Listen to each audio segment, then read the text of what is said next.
এ পর্যায়ে আমাদের ফাউন্ডেশনের পক্ষ থেকে বক্তব্য রাখবেন জনাব এই ফাউন্ডেশনের উদ্যোক্তা এবং প্রতিষ্ঠাতা জনাব আনোয়ার হোসেন সাহেব। উপস্থিত মাননীয় উপদেষ্টা এবং সদস্যবৃন্দ, আমার পক্ষ থেকে আসসালামু আলাইকুম, আদাব এবং শুভেচ্ছা।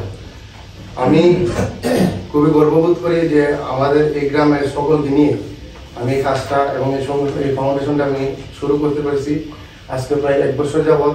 আলহামদুলিল্লাহ আমরা আমাদের দেখা মতো মোটামুটি 1 বছরে ভালো কাজ করেছি। এখানে সবাই জানে, সবাই আমার সাথে ছিল।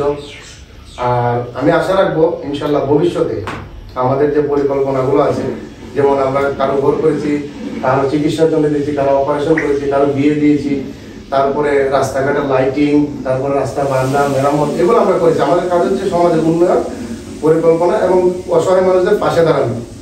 তো আমি আশা রাখি ইনশাল্লাহ ভবিষ্যতে এর ভালো কিছু করবো এবং এর সাথে ভালো কিছু করার আশা রাখবো।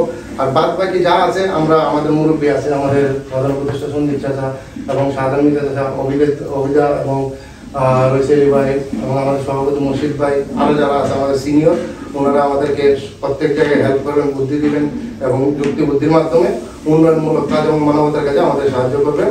আমি এগুলো আমার বক্তব্য শেষ করছি। আল্লাহ হাফিজ।